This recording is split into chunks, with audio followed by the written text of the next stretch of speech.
X Men second coming के हमने last episode के अंदर देखा था कि किस तरह से होप समर्स और केबल वो अभी भी इन सारे के सारे लोगों से भाग रहे हैं और वहीं पे एक्समैन की जो टीम है वो उन तक पहुंचने की कोशिश करती है। और हम देखते हैं कि जब एक्समैन वहां पे पहुंचते हैं तो वहां पे जो विलियम स्ट्राइकर होता है उसकी फोर्सेस बहुत ही ज्यादा खतरनाक होती हैं जो कि उनको काफी अच्छा मुकाबला दे रही होती हैं। तो उसी तरह वहां से केबल और होप दोबारा से भागना शुरू कर देते हैं जहां पे बाकी के एक्समैन वो विलियम स्ट्राइकर को ठिकाने लगा देते हैं। लेकिन इसी के साथ हमने देखा था कि जो न्यू म्यूटेंट्स की टीम है वो यहाँ पे कैमरन हॉज के जाके हेडक्वार्टर पे उससे मुकाबला कर रही होती है और लास्ट एपिसोड के अंदर कैमरन हॉज ने कैमरा को बहुत बुरी तरीके से जख्मी कर दिया था। तो अब आगे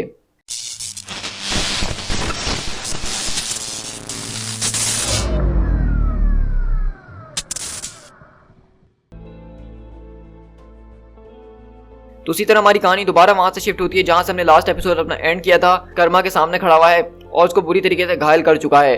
क्या तुम्हें क्या लगता है कि तुम म्यूटेंट मेरे दिमाग के अंदर घुस सकती हो? मेरे पास भी दूसरों के ब्रेन्स को छूने की ताकत आ चुकी है। अब मैं तुम्हें दिखा दूंगा ये कैसा फील होता है। लेकिन इसी तरह हम देखते हैं अगले पल इससे पहले कि वो उसके ऊपर अटैक कर सके वहीं पे कैनन बॉल लाता है और उसको जबरदस्त तरीके से वहां से घसीटता हुआ ले जाता है और कहता है बॉबी, अमारा और डैनी तुम कर्मा को फौरन बेस पे वापसी लेके जाओ और बाकी के सारे स्माइल्स को ठिकाने लगा के हमें फौरन यहाँ से निकलना होगा और मैं सबको खत्म करने की कोशिश करता हूँ। तो उसी तरह हम देखते हैं कि वहाँ पे बाकी की जो न्यू म्यूटेंट्स है वो यहाँ पे आते हैं और वो सारे के सारे ड्रोन से मुकाबला कर रहे होते हैं और वहीं पे कैनन बॉल यहाँ पे उनके लीडर कैमरन हॉज से मुकाबला करता है। अब इसी तरह हम लोग यहाँ से जो है बेसिकली रोक के पास शिफ्ट होते हैं। अगर आपको याद होगा कि लास्ट एपिसोड के अंदर मैंने देखा था कि रोक को कुछ अजीबोगरीब विजन्स नजर आ रहे थे। उसको ऐसा लग रहा था कि वो होप के साथ जुड़ी हुई है और वहीं से हम देखते हैं कि एम्मा फ्रॉस्ट उसका दिमाग को स्कैन करती है और कहती है कि यहाँ तो कुछ भी नहीं है, कुछ समझ में नहीं आ रहा। तो रोक बोलती है कि मैं तुम्हें किस तरीके से बताऊं जो मैं फील कर रही हूँ एमा, मैं तुम्हें बता नहीं सकती हूँ, बस वो एक तरह की फीलिंग है, मुझे ऐसा लगता है कि मैं उससे कनेक्टेड हूँ। तो वहीं से एमा बोलती है कि जो कुछ भी हो तुम्हारा दिमाग इस वक्त जो है बहुत ही ज्यादा कम क्राउडेड हो चुका है। जिस तरह मैंने उसको लास्ट टाइम जब चेक किया था तो वो काफी बड़ी एक मैस थी। मुझे अच्छा लग रहा है कि तुमने वहाँ पे जो कुछ करने की कोशिश करी है, लेकिन अगर सच कहूँ तो तुम्हारे और होप के बीच मुझे यहाँ पे किसी भी किस्म का एम्पैथिक या साइकिक कनेक्शन बिल्कुल भी नजर नहीं आ रहा है। तो वहीं से रोक बोलती है कि मुझे नहीं पता कि ये क्या है, लेकिन ये कुछ ना कुछ तो जरूर है जिसको मैं एक्सप्लेन नहीं कर सकती हूँ। मैं उससे किसी ना किसी तरीके से जुड़ चुकी हूँ और मैं इस बात को जानती हूँ। वो जैसे ही फ्यूचर से यहाँ पे आई थी तो मैंने उसी वक्त उसको फील कर लिया था कि कुछ ना कुछ हो रहा है। मैं नहीं जानती कि सब कुछ कैसे हो रहा है, लेकिन मुझे नहीं पता। स्कॉट तुम बताओ कि तुम्हें ये सब कुछ कैसा समझ में आ रहा है? तो वहीं से स्कॉट बोलता है कि मेरे हिसाब से तो तुम्हारी टाइमिंग बिल्कुल परफेक्ट है क्योंकि मैं तुम्हें फौरन अभी इस वक्त लोगन की टीम के साथ भेज रहा हूँ। तुम्हें जो कुछ भी फीलिंग्स आ रही है तुम उसका इस्तेमाल करो और कर्ट की मदद से उसी डायरेक्शन में आगे बढ़ती रहो। तो मेरे ख्याल से तुम शायद होप तक पहुंच सकती हो। तो रोक बोलती है कि वाकई में तुम्हें लगता है कि ये करना सही होगा? तो वो कहता है कि बिल्कुल, तुम्हें अभी इसी वक्त जाना होगा। एरियल तुम्हें वहां पे ले जाएगी और एमा फ्रॉस्ट तुम्हारे दिमाग से जुड़ी रहेगी और बताती रहेगी कि सब कुछ कैसा कैसा चल रहा है। उसी तरह हम देखते हैं कि अगले पल वहां पे एरियल आती है दरवाजा खोल के और कहती है क्या किसी ने यहाँ पे कैब को ऑर्डर करा है? और वहीं से एमा बोलती है कि अनदर एक्ट ऑफ फेथ, आखिरकार ये तुम अपनी किस तरह की स्ट्रेटजीज चल रहे हो, मुझे कुछ समझ में नहीं आ रहा है। तो देखो, होप वो लड़की है जो कि रोक को बेसिकली उसके मौत के मुंह से वापस निकाल के लाई थी। उस वक्त रोक कोमा के अंदर थी और उसके सिर्फ एक टच के साथ ही रोक दोबारा से जिंदा हो गई थी। मुझे ऐसा लगता है कि उनके बीच कोई ना कोई बॉन्ड तो जरूर है जिसको अभी तक हम समझ नहीं पा रहे हैं। और हमारी स्ट्रेटजी तो बिल्कुल वही है जो कि हमेशा से चलती आ रही है एमा, कि हमें अपने आप को बचा के चलना है।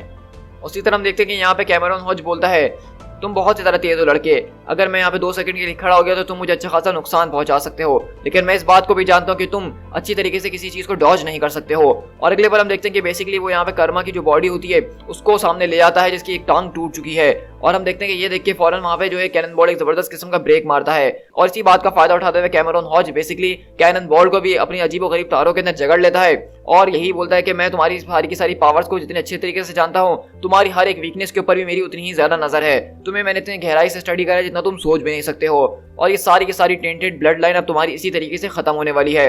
इसी तरह हम देखते हैं कि वो यहाँ से बेसिकली कैनन बॉल को उठा के जमीन के अंदर एक गड्ढे में फेंक देता है। लेकिन इसी तरह हम यहाँ से दूसरे पल शिफ्ट होते हैं यहाँ पे साइफर और वार्लॉक के पास, जो कि इनके रूम के अंदर बैठ के सारी की सारी इंटेल्स वगैरह को जमा कर रहे होते हैं। लेकिन वहीं से साइफर जो होता है वो इस बात को समझ जाता है कि अगर उन्होंने अब यहाँ पे कोई एक्शन ना लिया पड़ा तो यहाँ पे इनके सारी के सारी टीम मेंबर्स आज मारे जाने वाले हैं क्योंकि ये ड्रोन्स काफी ज्यादा हैं और उनसे उनका जीतना बहुत ही मुश्किल नजर आ रहा है। तो वहीं से वो कहता है कि वार्लॉक तुम्हें इस वक्त मेरी बात सुननी होगी। वार्लॉक, हम यहाँ पे जो हासिल करने के लिए आए थे वो हमें मिल चुका है, लेकिन अगर अब हमें अपने आप को यहाँ से वापसी बाहर निकालना है तो तुम्हें ये सब कुछ खत्म करना होगा। तो वार्लॉक बोलता है कि आखिरकार तुम ये किस तरह की बात कर रहे हो, मैं तो एक बहुत ज्यादा कमजोर सी चीज हूँ। तो साइफर बोलता है कि हाँ मैं जानता हूँ कि तुम काफी कमजोर हो, लेकिन तुम चाहो तो उनकी स्ट्रेंथ को ले सकते हो। तो वार्लॉक कहता है कि नेगेटिव, मैं ऐसा नहीं कर सकता हूँ। मैंने इस बात का वादा करा था कि मैं कभी भी किसी की जान नहीं लूंगा। तो साइफर बोलता है कि मैं जानता हूँ वॉरलॉग, लेकिन ये एक वॉर है और इसको तुमने चूज नहीं करा है। एक जंग के अंदर रूल्स बदल जाते हैं, अब चीजें अलग तरीके से प्ले आउट हो रही हैं। या तो तुम उनके लोगों के ऊपर कब्जा करके उनको मार डालो, या फिर अगर ये सब कुछ ना हो पाया तो वो हम सबको जान से मार डालेंगे। चाहे कुछ भी हो, अंत में तो मौत होनी ही है, चाहे हमारी या उनकी।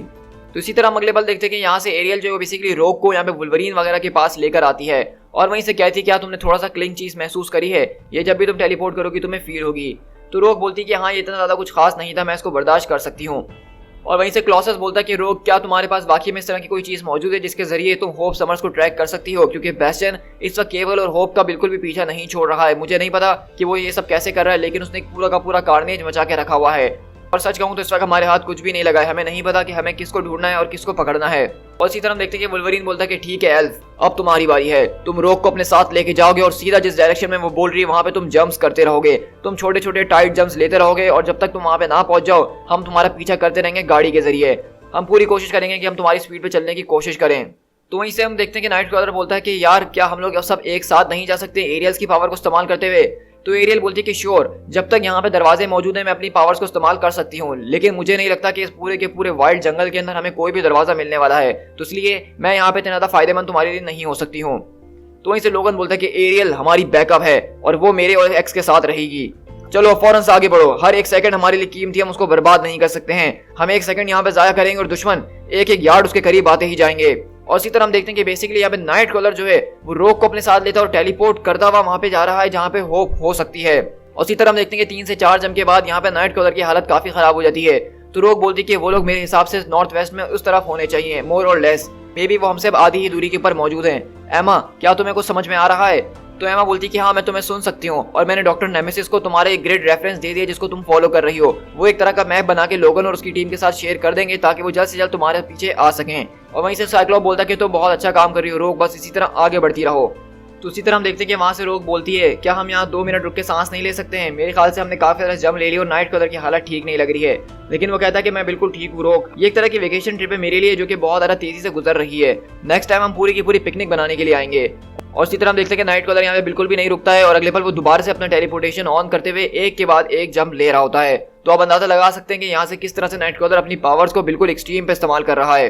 तो इसी तरह एमा बोलती है कि मेरे ख्याल से तुम वहां पे बाहर जाने की सोच रहे हो ना, लेकिन मेरे ख्याल से तुम यहाँ पे ठीक हो बिल्कुल। तो साइक्लोप बोलता है कि नहीं नहीं ऐसी बात नहीं है, मैं ऐसा कुछ नहीं सोच रहा। तो एमा बोलती है कि तुम बिल्कुल सही काम कर रहे हो स्कॉट, हम यहाँ पे जो है ये अफोर्ड नहीं कर सकते कि तुम और लोगन दोनों ही यूटोपिया से बाहर हो, तुम में से किसी एक का यहाँ पे रहना जरूरी है। लेकिन इसी तरह हम देखते हैं कि अगले पल वहां पे एमा फ्रॉस्ट के दिमाग में एक जबरदस्त किस्म का झटका लगता है और वो बहुत बुरी तरीके से चिल्लाती है। तो वहीं से साइक्लोप पूछता है कि आखिरकार ये क्या था? तो एमा बोलती है कि मुझे नहीं पता, एक जबरदस्त किस्म का साइनिक फीडबैक था, इसने मेरे पूरे के पूरे सर को ऐसा लग रहा है जला के राख कर दिया है।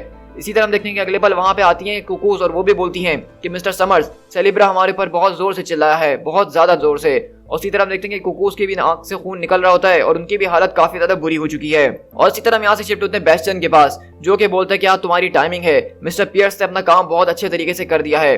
तो वहीं से वो लोग बोलते हैं कि आखिरकार तुम्हें इस बारे में कैसे पता चला? तो बेस्टियन बताता है कि हर एक सेलिब्रा जैसी डिवाइस जो कि इस वक्त मौजूद है जिसको मैं स्कैन कर सकता हूँ, मैं चेक कर रहा हूँ उसके अंदर किसी न किसी किस्म की डिस्टर्बेंस आ चुकी है या फिर वो रुक चुकी है। तो इसी तरह हम देखते हैं कि वो बोलता है इसका मतलब अब एक्समैन अपने ही लोगों को ट्रैक नहीं कर सकते हैं, ऐसा लग रहा है कि हमने उनके ऊपर सारे के सारे हुड्स गिरा दिए हैं और स्कॉट समर इस वक्त एक बहुत ही टाइट स्पॉट के अंदर मौजूद है, जबकि हमारा खुद का सेलिब्रो जो है वो बहुत ही अच्छे तरीके से काम कर रहा है। तो वहीं से बेस्टियन बोलता है कि नहीं नहीं, अब हमारा स्कैन तो पहले से भी बेहतर तरीके से काम कर रहा है। अब जैसा कि एमा फ्रॉस्ट का साइकिक माइंड उनसे कनेक्ट नहीं हुआ है और ना ही सेलिब्रा उनके ऊपर नजर रख रहा है, तो पूरी की पूरी फील्ड के ऊपर हर एक सोल्जर इस वक्त कहाँ कहाँ मौजूद है उसको मैं साफ तरीके से देख सकता हूँ। मेरे ख्याल से वक्त आ चुका है कि अब हम उनके ऊपर अपनी रीइंफोर्समेंट से हमला करना शुरू करें, जिस तरह से हमने प्लान किया था। अगर यहाँ से दूसरी बार न्यू म्यूटेंट्स की तरफ शिफ्ट हो तो हम देखते हैं कि यहाँ पे अब न्यू म्यूटेंट जो इनकी फोर्सेस के ऊपर काबू पाना शुरू कर चुके हैं। और वहीं पर हम इसी तरह देखते हैं कि यहाँ पे वॉरलॉग जो है वो बेसिकली उन सारे के सारे ड्रोन्स की बॉडी के अंदर अपने वायरस को इन्फेक्ट करता है और उनकी सारी की सारी बॉडीज के ऊपर अपना काबू पाना शुरू कर देता है। और इसी तरह हम देखते हैं कि वॉरलॉग बेसिकली एक वॉर मोड के अंदर आ चुका होता है और वो जबरदस्त किस्म से इन सबको धो रहा होता है। लेकिन इसी तरह अगर हम यहाँ से शिफ्ट हो तो यहाँ से हम देखते हैं कि वुल्वरीन और बाकी के जो म्यूटेंट्स होते हैं वो अपनी गाड़ियों का इस्तेमाल करते हुए नाइट क्रॉलर का पीछा कर रहे होते हैं। और वहीं से वुल्वरीन बोलता है कि ओके, अब हम काफी ज्यादा करीब पहुंचते जा रहे हैं, अकॉर्डिंग टू द कर्ट वो हमें आगे ही मिलने वाले हैं इसी ट्रैक के खत्म होने के फौरन बाद। लेकिन अगली बार हम देखते हैं कि साइलॉग बोलती है कि लोगन मुझे ये सब कुछ ठीक नहीं लग रहा है। तो लोगन बोलता है कि क्या मसला हो गया बेट्सी अब? तो वो बताती है कि यहाँ पे मैं किसी चीज को फील कर रही हूँ कि हवा अचानक से पतली होते हुए नजर आ रही है और ऐसा लग रहा है कि कोई चीज हमारी तरफ आ रही है जिसको मैं डिटेक्ट नहीं कर पा रही हूँ क्योंकि वो बहुत ही ज्यादा तेज है। मेरे ख्याल से हमें किसी हमले के लिए तैयार रहना चाहिए। वॉरेन, क्या तुम तैयार हो? और अगली बार हम देखते हैं यहाँ से बेसिकली उनके पीछे से एक जबरदस्त किस्म का फाइटर जेट यहाँ पे पहुंचता है और वहां पे वो सीधा एक मिसाइल शूट करता है और हम देखते हैं कि वहां पे वो सीधा का सीधा मिसाइल आके उनकी गाड़ी को जबरदस्त किस्म से हिट करता है जिससे वो पूरी की पूरी गाड़ी बर्बाद हो जाती है। लेकिन अगले पल वहीं पे जो एंजल होता है वो उस जहाज का पीछा करता है और उसको अपने पंखों की मदद से मुकम्मल तौर पर बर्बाद कर देता है।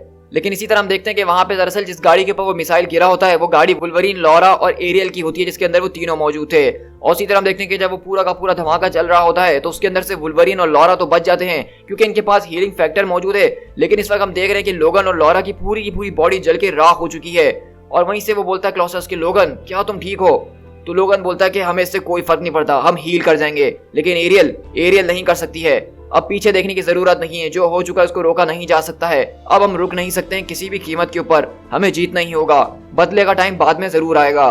तो इसी तरह हम देख रहे हैं कि यहाँ पे जो इनकी टेलीपोर्टर थी, जो कि दूसरी टेलीपोर्टर थी, पहले ही इनकी टेलीपोर्टर उसको वो लोग ठिकाने लगा चुके हैं और अब एरियल उसको तो बेसिकली वो लोग एक मिसाइल के धमाके में जान से मार चुके हैं। तो आप समझ रहे होंगे कि अब यहाँ पे चीजें कितनी ज्यादा सीरियस होते हुए हमें नजर आ रही है।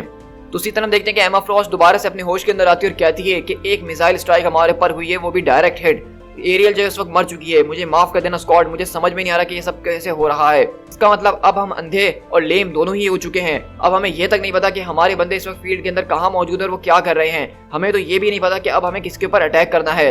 लेकिन वहीं से पिक्सी आती है और कहती है कि साइक्लॉप, अब तुम्हें मुझे ही फील्ड के अंदर भेजना होगा क्योंकि मैं ही अब अकलौती टेलीपोर्टर बची हूँ जो कि उनकी मदद कर सकती है। तो वहीं से वो कहता है साइक्लॉप के नहीं मेगन, तुम वहां पे नहीं जाने वाली हो। लेकिन मेगन अभी भी जिद कर रही होती है वहां पे जाने की। तो साइक्लॉप बोलता है कि कट के ऊपर पहले ही पूरा का पूरा अजाब डला हुआ है जो कि वो रोक को यहाँ से वहां लेके जा रहा है होप को ढूंढने के लिए। अब मुझे नहीं पता कि बेस्टन का अगला प्लान क्या होने वाला है, अब वो हमारे ऊपर क्या चीज को फेंकने वाला है। तो इसलिए मैं तुम्हें वहां पे बाहर मरने के लिए नहीं छोड़ सकता हूँ। हमारे लिए हर एक मौत जो है वो बहुत ही ज्यादा मायने रखती है। और इसी तरह हम यहाँ से शिफ्ट होते हैं बेसिकली न्यू म्यूटेंट के पास। यहीं पे हम देखते हैं कि वॉरलॉक जो होता है वो कैमरॉन हॉज की बॉडी के ऊपर आके चढ़ जाता है और बेसिकली उसकी मुंडी को उखाड़ के फेंक देता है। लेकिन वो चिल्लाता है कि हॉज, मेरा नाम कैमरॉन हॉज है, मैं बिल्कुल ठीक हूँ, मैं सच का साथ देता हूँ और मेरी जिंदगी नहीं, तुम ये नहीं कर सकते हो। लेकिन अगले बार हम देखते हैं कि वहाँ पे वॉरलॉक उसके पूरे की पूरी बॉडी को बर्बाद कर देता है क्योंकि ये बॉडी इसकी तरह से टेक्नो ऑर्गेनिक वायरस से बनी हुई थी। तो वॉरलॉक ने वो पूरा का पूरा वायरस अपने अंदर एब्जॉर्ब कर लिया है। और वहीं से हम देखते हैं कि कैनन बॉर्ड बोलता है कि एमा, अगर तुम हमें सुन सकती हो तो मैं बताना चाहूंगा कि हमारा काम यहाँ पे खत्म हो चुका है। अब हम लोग वापसी जो है केबल और होप को ट्रैक करने के लिए आगे निकल सकते हैं। क्या तुम मुझे सुन रही हो? लेकिन अब हम इस बात को जान चुके हैं कि वो लोग होप और केबल को किस तरीके से ट्रैक कर रहे हैं। क्या तुम हमें सुन सकती हो? और इसी तरह हम लोग यहाँ से शिफ्ट होते हैं एक अजीब और गरीब पुराने से ट्रेल के कबाड़ खाने के अंदर, जहाँ हम देखते हैं कि बेसिकली यहाँ पे होप समर्स और केबल ने थोड़ी देर के लिए अपना स्टे करा है ताकि वो अपने जख्मों की मरम्मत वगैरह कर सके और वो अपने हथियार वगैरह को ठीक कर सके। लेकिन इसी तरह हम देखते हैं कि केबल इस बात को जानता है कि वो लोग यहाँ पे ज्यादा देर रुक नहीं सकते हैं क्योंकि वो लोग न जाने किस तरीके से इसका पीछा कर रहे हैं। लेकिन इसी तरह हम देखते हैं कि जब यहाँ पे केबल ये सारी की सारी बातें कर ही रहा होता है तो अगले पल वहाँ पे कुछ और लोग जो है यहाँ पे पहुंच चुके हैं उनको तलाश करते हुए। और इसी तरह हम देखते हैं कि वहाँ पे दूर बैठे वो सारे के सारे लोग अपनी दूरबीन के नज़ारों से उसको देख रहे होते हैं और वो कहता है कि वो हमें मिल चुके हैं। यहाँ पे 2 हीट सिग्नेचर्स हमें नजर आ रहे हैं जो कि एक साथ बैठे हुए हैं। लगता है कि ये वही हैं जिनके ऊपर हमें अटैक करना है। मेरे ख्याल से अब वक्त आ चुका है कि हमें आगे बढ़ के कदम उठाना चाहिए। लेकिन अगले बार हम देखेंगे इससे पहले उनका कैप्टन उनको अटैक का ऑर्डर दे सके, वहीं पीछे से हमें स्निक की आवाज आती है और हम देखते हैं कि वहां पे कोई और नहीं बल्कि लोगन अपनी टीम के साथ पहुंच चुका है और कहता है तुम्हारा बहुत ही बढ़िया प्लान है बब, मानना पड़ेगा, लेकिन इसके अंदर एक छोटा सा फ्लॉ है। चलो मैं तुम्हें आराम से बताता हूँ कि इसके अंदर क्या गड़बड़ है। और इसी तरह हम देख रहे हैं कि यहाँ पे जो लोगन का लुक दिखाया जा रहा है, मतलब ये बिल्कुल इसकी बॉडी जल के राख हुई है और आहिस्ता आहिस्ता हील कर रही है। इसका मैं फैन होके रह गया हूँ यार। और साथ में यहाँ पे लॉरा भी हमें पीछे शेडो में नजर आ रही है कि वो भी आहिस्ता आहिस्ता हील हो रही है। इसी तरह हम देखते हैं कि होप बोलती है कि आखिरकार ये सब क्या था। तो केवल बोलता है कि एक तरह की मूवमेंट हमारी पैरामीटर के ऊपर, तुम्हें यहाँ पे झुक जाना चाहिए और यहीं पे छुप के रहना जब तक मैं तुम्हें बाहर निकलने का ऑर्डर ना दूं। लेकिन अगले पल नाइट क्लॉजर यहाँ पे टेलीपोर्ट होता हुआ पहुंचता है और कहता है कि ज्यादा परवाह करने की जरूरत नहीं है मिस्टर, हम ऑलरेडी तुम्हारा काम कर चुके हैं। लेकिन अब वुल्वरीन तुमसे बाहर आके बात करना चाहता है। और इसी तरह हम देखेंगे वहां से केवल और होप बाहर निकल कर आते हैं और वुल्वरीन अपनी टीम के साथ इसका इंतजार कर रहा होता है। और वहीं से लोगन बोलता है कि मुझे बिल्कुल भी अच्छा नहीं लगा कि तुम हमें बगैर बताए वहां से हमें छोड़ के चले गए ओल्ड मैन। तो वहीं से केबल बोलता है कि मेरे पास तकरीबन 7 एग्जिट प्लान है, जिसमें से अभी भी मेरे पास 6 बचे हुए हैं। तो वहीं से लोगन बोलता है कि इस सारी की सारी बातों से पहले तुम्हें एक चीज पता होनी चाहिए। हमें स्कॉट के जरिए खबर मिली है कि बेसिकली तुम्हारे अंदर का जो टीओ वायरस है, यानी टेक्नो ऑर्गेनिक वायरस, वो लोग उसको किसी न किसी तरीके से ट्रैक कर रहे हैं। तो मतलब तुम जहाँ कहीं भी जाने की कोशिश करोगे वो तुम्हारी एग्जैक्ट लोकेशन को पिन पॉइंट कर सकते हैं। वो तुम्हारे दाढ़ी के बाल भी गिन के बता सकते हैं कि इस वक्त कितने हैं। तो ये बताओ नेथन, क्या तुम्हारे पास कोई प्लान बी मौजूद है? तो नेथन बोलता है कि ऑफ कोर्स मेरे पास मौजूद है। और इसी तरह हम अगले बार देखते हैं कि होप यहाँ पे चिल्लाती है कि क्या ये तुम किसी किस्म का मजाक कर रहे हो मेरे साथ? क्या ये कोई स्टूपिड जोक है? तो बोलता है कि नहीं, ये कोई जोक नहीं है। तो होप बोलती है कि अच्छा चलो अच्छी बात है, क्योंकि मुझे बिल्कुल भी इस पे हंसी नहीं आ रही है। मेरी तरफ देखो नेथन, डैम इट, तुमने कहा था कि तुम मुझे कभी भी अकेला नहीं छोड़ोगे। हम दोनों हमेशा एक साथ रहते हैं और एक दूसरे का ख्याल रखते हैं। तो केबल बोलता है कि मैं जानता हूँ, लेकिन इस बार मामला अलग हो चुके हैं। तो वहीं से होप बोलती है कि आखिरकार क्यों नहीं, हम दोनों सोल्जर्स और हम दोनों को पता है कि किस तरीके से लड़ना है। चाहे हमारे सामने कोई भी दुश्मन आ जाए, हम एक साथ ही लड़ेंगे। तो वहीं से केबल बोलता है कि हाँ मैं जानता हूँ, लेकिन इस जंग के अंदर तुम कोई सोल्जर नहीं हो, बल्कि तुम एक स्ट्रेटेजिक एसेट हो जिसको हमें प्रोटेक्ट करना है किसी भी कीमत के ऊपर। उसी तरह हम देखते हैं कि बेसिकली वो लोग यहाँ पे इस बात का फैसला करते हैं कि केबल अब होप से अलग हो रहा है, क्योंकि जब तक वो केबल को ट्रैक करते रहेंगे तो होप खतरे में रहेगी।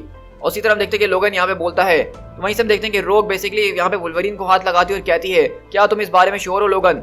वुल्वरीन बोलता है, एक बार जो मैंने कमिटमेंट कर ली तो फिर तो मैं अपने आप की भी नहीं सुनता हूँ। तुम जो एल्फ को लेके अपने साथ जाओगी और इस बच्ची को अपने साथ ही रखोगी, क्योंकि तुम दोनों के पास ही ऐसी पावर्स मौजूद है जिसके जरिए तुम दोबारा से होप को तलाश कर सकते हो अगर कुछ ना कुछ गड़बड़ होती है। क्या तुम्हें वो सब कुछ मिल चुका है जिसकी तुम्हें जरूरत है? तो हम देखते हैं कि वहीं से रोग का बेसिकली एक ओपी मूवमेंट है इस पूरे के पूरे कॉमिक के अंदर, क्योंकि हम देखते हैं कि रोग ने यहाँ पे जितने भी मेंबर्स मौजूद थे उन सब की पावर्स को अपने अंदर एब्जॉर्ब कर लिया छू के।